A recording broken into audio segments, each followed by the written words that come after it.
What it do, baby? Welcome to the ATB podcast. I'm Gary with, Kelvin. and today we will be continuing our series which we evaluate each playoff team from both the Western and Eastern conferences. Today we will be evaluating the 3 seed of the West, the Denver Nuggets. Before we get into our analysis of the Denver Nuggets and going into their advantages and disadvantages, a few things that I wanted to say were, first of all, we're going to start uploading twice a week. We're not sure exactly when, but now that it is the summer, we will have more free time on our hands, which will lead to more uploads. Also, for today, our question of the day is Nikola Jokic the best center in the NBA? Let us know in the comments down below. One more thing before we get into our advantages, we wanted to go over some of the Nuggets where they rank in some statistical categories, and for that, I'll hand it over to Kelvin. All right. I by the way, just this is totally an unbiased opinion. Nikola Jokic for me is definitely the best center in the league right now, followed by Joel Embiid. So yeah. Going into the stats, the Nuggets rank 6th in offensive rating at 112.5, 13th in defensive rating at 109.5, and their 3-point percentage is 35.8, which is 15th in the league, and they have a 77.5 free throw percentage, which is 14th in the league, and they're 19th in total rebounds and 7th in offensive rebounds. So with the Nuggets and their advantages, first of all, I just wanted to say when you watch the Nuggets play, they're a great pick and roll team. Obviously, they have one of the best big men in the league in Nikola Jokic. He can do pretty much anything on the offensive end. They love to give him the ball on the post as well as running dribble handoffs and backdoor cuts with him because he can do so much, obviously, with his passing abilities for his size.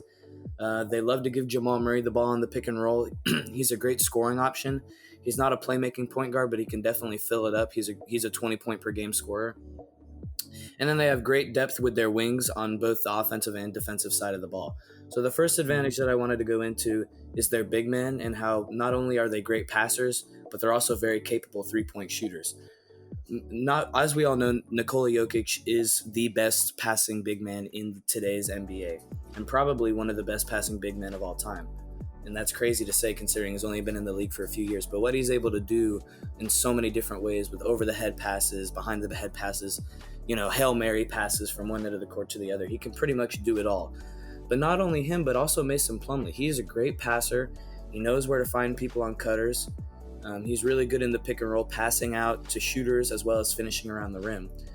And then, of course, Paul Millsap, great veteran. He's been with Utah and Atlanta. He's had great playoff success with both teams. He is shooting 44% from three, which is really big for them. Jeremy Grant, who they just acquired from the Oklahoma City Thunder at the beginning of this season, has had a really great season. He's averaging about 11 points per game on 40% from three. And then, of course, we all know Nikola Jokic can shoot the three. He's shooting about 31% from three, which we know will only continue to raise up as the playoffs get closer. Mm-hmm. Yeah, so I wanted to add on to what you were saying about Nikola Jokic being. Well, I want to talk about Nikola Jokic's versatility.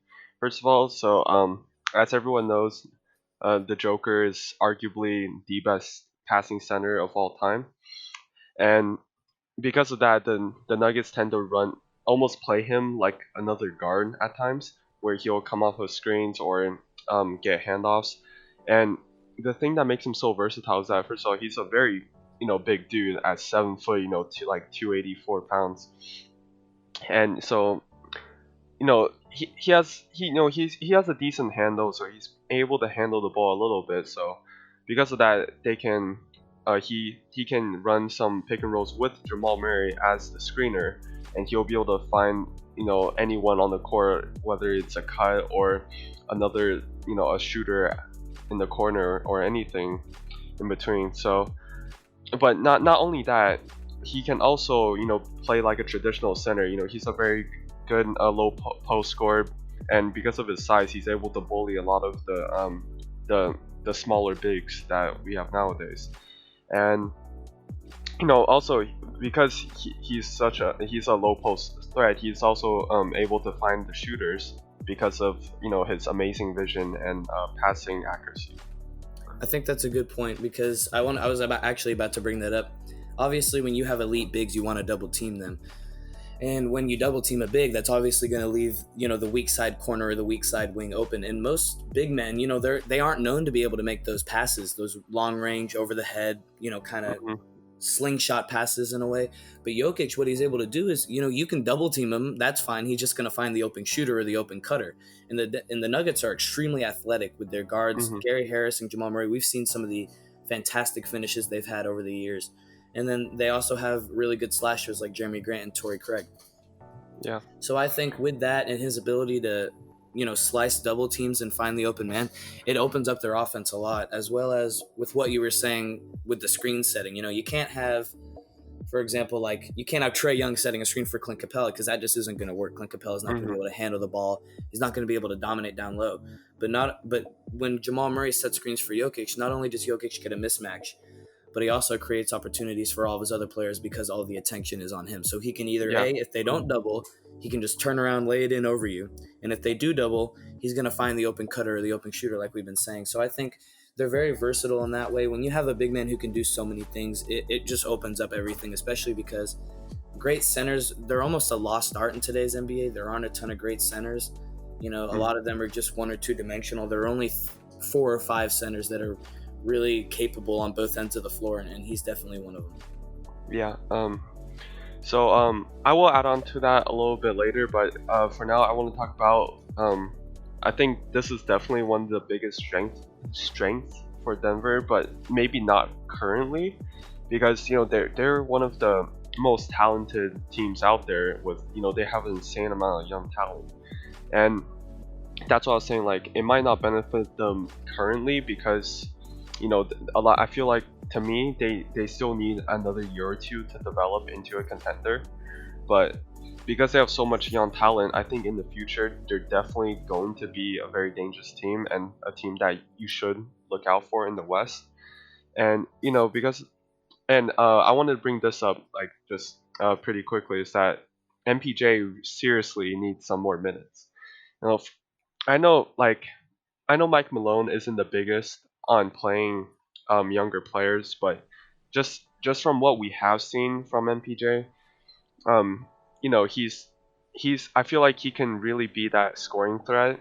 Other than Nikola Jokic, Jamal Murray, and I know Will Barton has really stepped up for the Nuggets as like the third option, but he's more known to be more like a 3-and-D guy than anything. So to me, they really need that, like, at least designated third option behind Murray.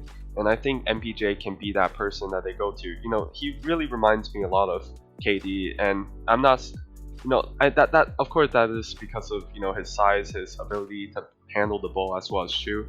But that I'm not saying that as like as it as if it's MPJ is anything not bad. KD, obviously, yeah. Mm-hmm. Yeah. No, I'm not saying that, like, I'm not trying to compare him, but I'm just saying that as a compliment because he's a natural scorer, and I know we haven't seen him play a lot, but near the end of the year, he was getting a lot more minutes, and we saw him produce a lot. Like when he dropped his career high, I believe 25 points on like 11 of 12 shooting. Like, it really shows off how talented this young man is. Yeah, I couldn't agree more with that comparison to KD. Just like you said, it's obviously we're not comparing Michael Porter Jr. to KD because obviously Michael Porter Jr. has only played like 48 NBA, career NBA games while Kevin Durant's a 2-time champion and all that. But obviously the offensive tool set is there. He's 6'10", he runs the small forward position. He's extremely strong. He can handle the ball like a guard. I was looking this up because I couldn't agree with you more. I think Michael Porter Jr. definitely deserves more minutes. Mm-hmm. He's only played 20 or more minutes in 14 games this season, and in those 14 games, he's averaging 15 points per game, 8 rebounds. He's shooting 61% from the field, 48% from 3, and the Nuggets are 11-3. To me, those are ridiculous numbers. I mean, he's not out here just taking 2 shots a game when he's actually getting 20 plus minutes per game, 50% from 3, 60% from the field. I think this is definitely an advantage because you have someone like this who you're not even playing. That it goes to your depth as well as, like, it's a little bit of a head scratcher because I don't see any reason why Mike Malone should not be giving him consistent minutes. But Mhm. on the other hand, it's just such a glaring advantage because once you do start giving him consistent minutes, like you were at the end of the season, you see how he's able to produce. And if you give him that confidence going into the playoffs, who knows what he's going to be able to do? There's no doubt in my mind that in the playoffs he could have several 25, 30-point games. Yeah, definitely. So another strength I wanted to talk about is that, well, this adds on to how talented the Nuggets are, is that their young talent has developed more this year. Like, Jamal Murray's definitely made at least a little bit of a leap from last year, and to me, he's at least a little more consistent this year than last year, and he's increased his volume, and his efficiency didn't really drop much. So to me, he's really cemented himself as the second option behind Jokic. But as I was saying, I would like him to be a little more consistent than he currently is. Yeah, I think one thing that the entire Nuggets struggle with, including Jamal Murray at times, is and we'll talk more about this when we go into the Mm, disadvantages, but a lack of aggressiveness. We've seen it with Jokic over the past 2 years, where honestly, it's partly because they may not know how many touches they want to be giving him, but also, he's on the bigger side, as we all are aware of, and I think that sometimes, honestly, he gets tired, so he doesn't want to take as many shots. So that's why sometimes you'll only yeah. see him taking like 5 shots in a game. But we'll go more into Mm, that with the disadvantages. But I definitely agree with Jamal Murray, averaging almost 19 points per game this season, shooting extremely efficiently in all categories. Um, Another advantage that I wanted to talk about, I wanted to go to the defensive side of the ball. mm, We've been talking a lot about their offense, but I think that their defense doesn't get enough credit. When they were one game away from making the playoffs, I believe it was 3 years ago, 2 or 3 years ago. They were yeah. one game away, and they played the Timberwolves on the last night of the season, and the Timberwolves won in overtime, and they lost that game. And the reason why they lost that game and the reason why they didn't make the playoffs was that they were a bottom five defense. Their defense was terrible. The next Mm, season, they bring in a few players, they bring in a few rotational pieces, and now they're a top 50. They're on the better half of defenses, and they're the number 2 seed. So they go from the number 9 seed to the number 2 seed in one season, and are one game away from the conference finals. yeah. I don't think it can be praised enough how well they've been able to go out and get perimeter defenders. You go get Jeremy Grant for almost nothing. You get Torrey Mm, Craig. You have Michael Porter, who obviously is not a great defender right now, but there's untapped potential on both the offensive and defensive side of the ball. You have mm, Gary Harris, Paul Millsap. These guys can all guard, excluding Gary Harris, they can all guard the 3 and the 4, and Gary Harris can guard the 1, 2, or the 3.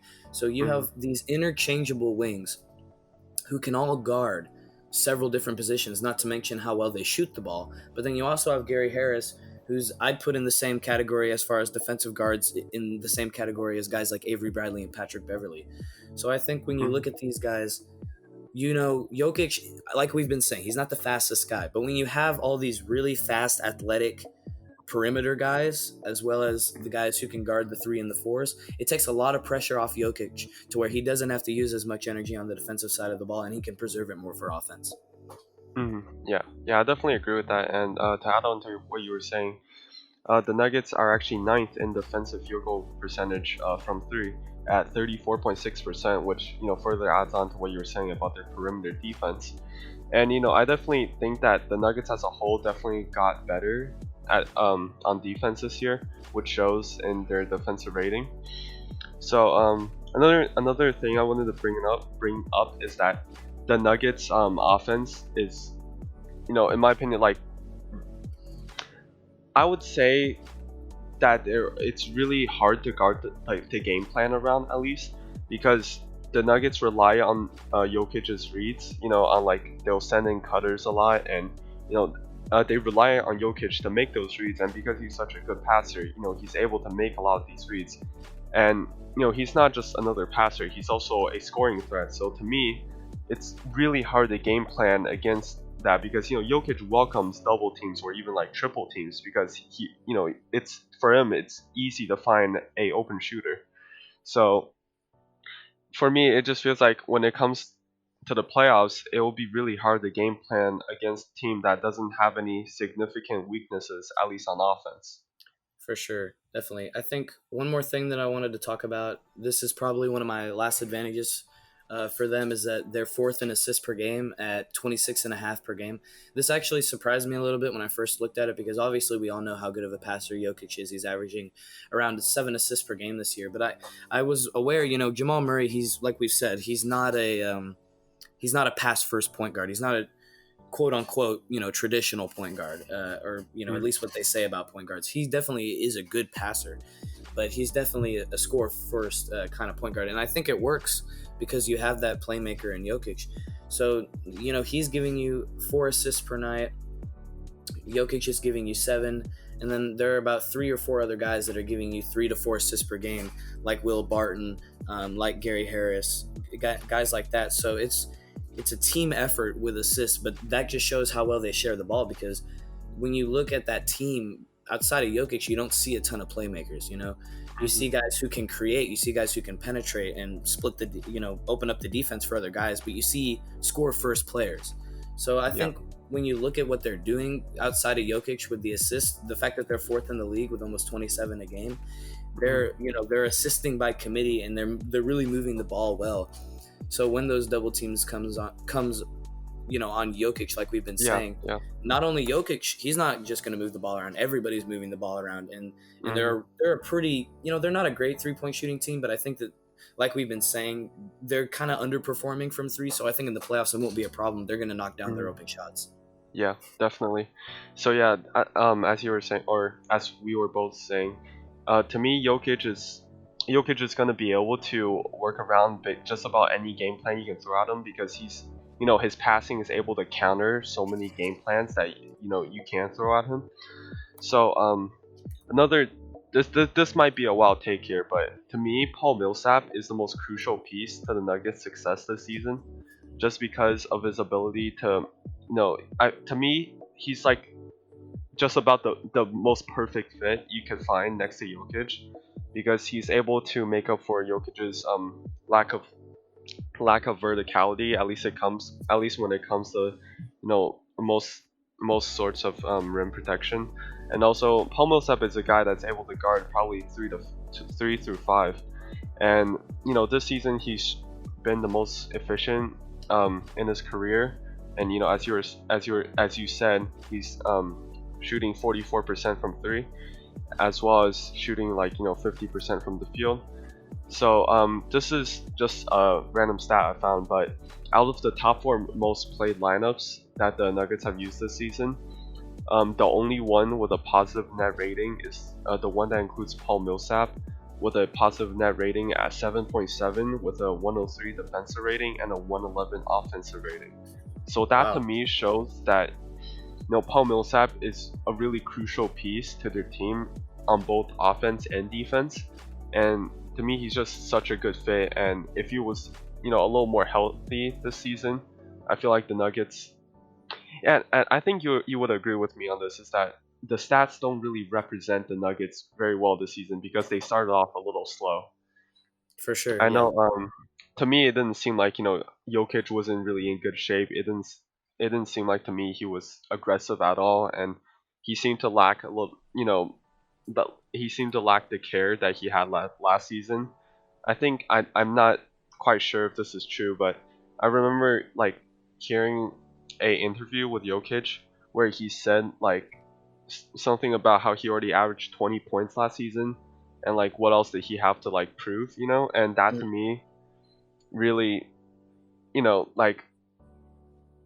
I don't know, I guess it really concerned me in a way, because when you have a star that basically said that he had nothing else to prove, and he's only 25, that to me is a concern. So, but as the season went on, he became his old self again, and at the end of February, I believe he was averaging 27 points at the end of February, along with 10 rebounds and 9 assists. So yeah, I think with Jokic, kind of removed old doubt in my mind. With Jokic, I think it was just, honestly, he was a little fed up with the media, because I think the media jumps on things too quickly. So when he was struggling early in the season, I think he was just kind of how good I am, just wait, give me a little bit of time, and he's proved that over the season. He's played extremely well. I think what you were saying with Paul Millsap, if he can stay healthy, he's a great player for them. He's definitely overpaid for his age, but that's Mhm. besides the point. The fact that they have him now playing as efficiently as he is, they definitely could make some real noise in the playoffs. I feel like they're overlooked because they don't have that dynamic duo, Yeah. but I could definitely see them making a run in the playoffs. So I think Mhm. that's about all I have for the advantages. So if unless you have anything else, I'd like to go into the disadvantages. Oh yeah. One thing I wanted to say, when you said like they're a little underrated is that I feel like they're very overshadowed this season just because of the whole Lakers Clippers rivalry that's going For on. sure, yeah. But to Mm. me, they're a huge threat, especially in the West, because first of all they have experience. They played a season together last season in the playoffs, and they made it to the Western Conference Finals against the Blazers. Or I mean the sorry, I Semifinals, yeah, meant the you're good, yeah, semifinals. yeah, Um, but like being such a young team and already getting that playoff experience, I feel like it'll be really advantageous when it comes to the playoffs because at least like I didn't look at this ahead of time, but Jokic really steps up his game in the playoffs, especially, and being able to make it to the second round already with most of your team, being under like the age of 26, um, they'll only get better over time. for sure. They're definitely overshadowed because of the LA rivalry, as well as all the big moves that every other Western Conference team made. The Mike Conley trade to Utah, Westbrook to Houston, Kristaps to Dallas. Hmm. PG and Kawhi to LA and AD to LA. They're really the only Western Conference contender. Oh, Chris Paul to OKC that didn't make a huge move, and I think that's why they're overshadowed. So Hmm. going into the disadvantages, there aren't really a ton of disadvantages, especially on offense, because the only one that you could really look at is potential 3-point consistency. But like we've been saying, I don't think that'll be an issue at all when it comes to the playoffs. They proved last year how capable they are of a shooting team, and also Yeah. they've been playing with a lot of injuries this year. So I Hmm. think with this, long hiatus, I definitely think everybody will be good and healthy for the playoffs. So their biggest disadvantage to me is rebounding and blocks per game. Just Hmm. an interior presence, not on offense, because obviously, like we've said, Jokic, great low post scorer. But as far as rebounding the ball and blocking shots, I don't think they're great because when you do have a center that is unathletic like Jokic, in the sense of verticality and things like that, he's not able to contest a ton of shots Hmm. against really big centers in the league. And Mason Plumlee, he's a solid rim protector, but I've seen that he tends to keep his eyes on the guard a little bit too much. He did it in Portland as well. So neither of them are specifically great at running the pick and roll. So they're not a great pick and roll team on defense, in my opinion, because Hmm. when you have a guy like Plumlee who his eyes are usually locked to the guard, so the big man's able to just go right behind him and jump over him for the alley oop. But Yeah. Jokic he's much smarter in the pick and roll. He usually is able to keep his body on his defender. It's just sometimes he's just too slow to catch up, and they're able Yeah. to get an easy basket Hmm. or a quick post move really low, in the post. So I Yeah. Yeah. think there's a struggle with lateral quickness inside the post as well as keeping their eye on the ball handler too much. And I think Hmm. that's one reason why their pick and roll struggles. Yeah. So yeah, I definitely agree with you on that. Is that at least for me, Jokic isn't a clear negative on defense, but because of his physical limitations, because he's just very slow laterally, and he he can barely dunk. So to me, that's a very big disadvantage, at least in terms of rim protection. And it shows in their statistics where they're 19th in defensive field goal percentage at the rim at 62.5%, which is pretty high. So, but to me, Jokic, he can string together very strong defensive possessions, which is why I don't see him as a clear negative, because he has such a strong sense, like awareness for what is going on around the court, that oftentimes he can just read the passing lanes to ensure that they don't have a chance to be able to finish or get a catch alley oop. Yeah. Because Mm. and also if he can just get anywhere near, like I know he won't, but like to me, like a good goal for Jokic defensively is to be like a worse version of Tim Duncan, where you're not very good in terms of like verticality, but you go for the ball earlier, Mhm. and to where you're never gonna get any Sports Center highlights, but you make up for it in terms of defending the rim. So to me, that is a reasonable goal for Jokic to be able to get to, in my opinion, and he's already doing some of that. He's got good hands, a good hand-eye coordination. He's very good at reading what the offense is doing. Yeah, that's a good point because Tim Duncan, he wasn't the most athletic guy ever. They called him the big Hmm. fundamental for a reason. He just stuck to what he was good at and he did it over and over and over. But he was a great defender because he went for the ball. He had quick hands, and he was able to contest shots with his length. And that's exactly what Jokic could do. They're both very, very smart players. We've Hmm. seen it. Jokic is definitely a smart defender. By no means is he a bad defender. And like you said, especially late in games, he's able to string together some really good defensive possessions. So I definitely think that's a realistic goal for him. Another disadvantage I wanted to talk about was their fast break points per game. We've all seen the Sports Center highlights of Jokic catching the rebound, turning around, and just chucking it to the other side of the court for Jamal Murray or Gary Harris to get a dunk. Hmm. But they're actually 22nd in fast break points per game, like just under 12 points per game. 11.7 fast break points per game. So I think that it's not fast break points aren't a huge disadvantage, but when you are in the playoffs, you're going to be playing some faster teams, some Hmm. faster paced teams like the Rockets, like the Mavericks, like the Yeah. Lakers that really like to push the pace. Um, Bringing the ball up. Of course, the Lakers are slower in the half court, but like especially the Mavericks and the Rockets, they love to push the ball with guys like Westbrook, Luka, lob threats. Hmm.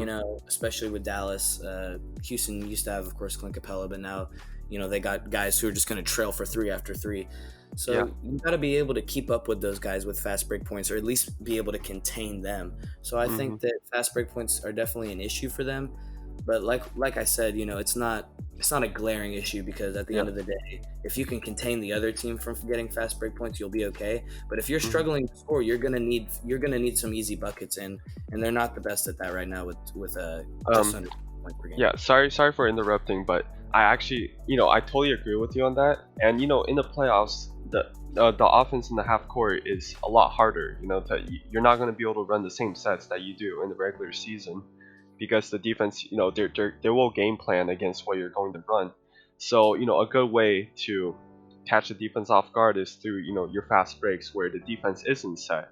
So that to me is an issue because if you can't reliably score in a fast break, like you're going to struggle a bit in the half court. So like it's always good to to push the pace on the fast breaks that get some easy transition points because it will definitely make up for some of your possessions in the half court where you're going to be forced into some tough shots. Definitely. And with what you were saying with the half court offense, that obviously goes into the better your offense, obviously the more weapons you have. And with Denver, that's another disadvantage or another weakness I have for them is who is their bona fide number three option. I Hmm. honestly don't know who it is. You look at every other Western Conference contender, the Lakers, they don't have one. They don't, and that's one of their biggest disadvantages. The Clippers got Lou Williams. The Rockets just have a ton of guys who are just going to make threes and score around the same amount of points. And then the Mavericks have Tim Hardaway Jr., who's averaging about 20 points per game. The Jazz have Bogdanovich, or even if you wanted to say Mike Conley as their number three guy, Hmm. because I'd probably Yeah, say yeah. Bogdanovich is having a better year. Hmm. But anyway, getting a little bit off track with what I'm saying is, most teams have that bona fide third guy, and I don't Yeah, see yeah. that with Denver. I see a lot of guys who can give you 12 to 15 a night, but I don't see a guy who can consistently give you 20. I could see Hmm. Will Barton giving you 20. I could see Paul Millsap getting you 20. I could see Jeremy Grant getting you 20, but I don't see it on a Yeah. consistent level. Hmm. And I think when you also talk about the inconsistencies of Jamal Murray, I think it's a problem because you know, who's going to step up in the playoffs? And I think that goes into what we were saying with Michael Porter Jr. You got to give this guy minutes because otherwise, there's going to be a lack of offense in the playoffs. Yeah. So again, I definitely agree with you on that because like who is your number three option? Right now it's Will Barton, and I definitely think Will Barton is a very underrated scorer. But he's not a known scorer. I think everyone knows that. He's always been that really solid role player that's going to give you good perimeter defense and be able to shoot and occasionally make create his own shot. But he's not a known scorer. He's not going to give you 20 a night, at least not constantly. So who else is there going to be? Like Will Barton, he'll give you 15 a night, and that's really like that's as that's all you can ask for from him. That's what he's really good at, and play amazing defense. But who else is going to be that third option? Because most teams, at least the better teams in the conferences, they have like at least a third option that is going to give you at least 17 or 18 a night, and that they have actual like good scorers, like known isolation scorers that you can rely on the playoffs. And to me, the Nuggets is a team where like they are better at doing other things, like other than isolation scoring, if that makes sense. They excel in playmaking, which makes up for their almost lack of isolation scoring. But I wouldn't say it is a lack, because to me, Jamal Murray is their only true score first player. Because when you think of Jokic, he can create his shots in the low post, but to me, he's always been more of he's gonna look for the pass before he's gonna try to score. And he's a very good scorer, but he's more of a pass first guy. So it's really hard to say, because I used to think, or I think most people used to think, that Gary Harris was gonna be that guy for them, but over time he somehow got way worse on offense. So now there's no clear person that you can rely on, especially during the playoffs. So, and Jamal Murray is a very streaky player. He's gonna have those hot streaks where he just hits like 5 threes in a row, but then he's gonna have other games where he goes 0 for 5 from 3. So outside from Jokic, who can you really rely on to consistently make shots? For sure. I think it all goes back to one person. I think we've been talking about it all video. It just makes sense to make Michael Porter Jr. that third option. Like we went over earlier, shoots extremely efficiently when he's given good playing time. And like we said, the Nuggets have a clear lack of isolation scorers. Every other team, you name off a team, they have an isolation scorer. LeBron, Kawhi, PG, Lou Williams, Harden, Westbrook, CP3, Luka, Tim Hardaway Jr., they all have one or two guys. And when your best isolation scorer is an inconsistent point guard, that's not the greatest thing, You need to have a few more pure scorers, and that's exactly what Michael Porter Jr. is. I understand Mike Malone's concerns with, inexperience or maybe lack of defense, but you have so many other good wing defenders. Just play them with those guys, and it'll be no problem. Have a pick and roll with Michael Porter Jr. and Nikola Jokic could be deadly, because you can put Jokic, you can bring him back to the 3-point line, or you can have him roll to the basket, and then Michael Porter Jr. is going to be able to penetrate and draw Jokic's man in. So I think you give this guy minutes, and you have yourself another isolation scorer. The last disadvantage, for me at least, I'm not sure if you have any more, this one doesn't even have to do too much. It doesn't have to do actually with anything that they do on the court. This is just, it was a little bit of a head scratcher to me. I understand that maybe he was going to ask for an extension after this season, but I don't like, I was really low on the Malik Beasley trade, and I was not a big fan of it at all. I think Denver fans definitely should not have liked this trade at all, because Malik Beasley on the Nuggets this year he scored 8 points per game in 18 minutes. And in 14 games with the Timberwolves is scoring 21 points per game in 33 minutes. I don't understand how you give up somebody this valuable, who he had that offensive talent. We've been talking about their lack of isolation scores. You have two that you literally, one you traded away and one you're not giving minutes to. So I think that honestly, one of their biggest problems is Mike Malone's a great coach, but I don't think he's great at rotations. I think he's great at scheme. He's great at developing, but I don't think he really. You need defense. You need offense. You don't need defense, and you traded away, as he's shown with a pretty good sample size on the Timberwolves, can give you 20 a night very efficiently, and you pretty much got nothing back for him. You almost got nothing. You got like Keta Bates, Diop, and like maybe a Noah Vonleh from. I don't even remember what team he was on. So I think the Knicks, right? Yeah, maybe, who knows. But to me, that just made no sense. So I think the rotation is a big problem for me. You got to figure it out and just stop trading away talent just because you don't know what you're going to do with them. Wait a Yep. minute, wait a little while, figure out what you want to do, and then maybe trade some guys away for people that'll help your team. Yep. So I Mhm. just that was a little bit of a head scratcher to me. Yeah, definitely for me as well, because Malik Beasley was a guy for me that had a way higher ceiling than someone like Monte Morris, who they kept.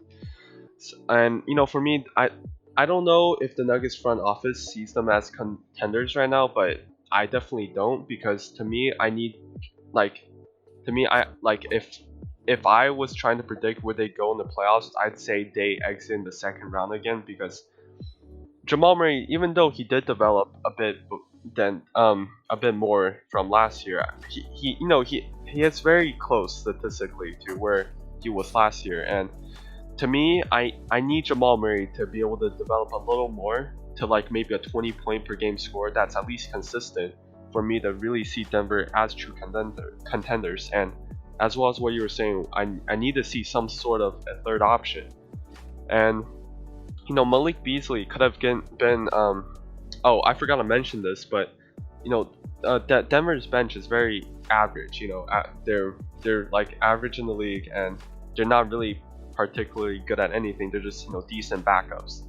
But to me, Malik Beasley was always that guy that had a clear like higher ceiling than most of their bench guys, because he's very young, and he's a proven scorer, and he's a guy that's almost at 50 40 90 when he was healthy, and like getting a bigger role on offense. So to me, if you give him a consistent role, or even let him be like a Lou Will type of player, I truly believe he could have thrived in that kind of environment.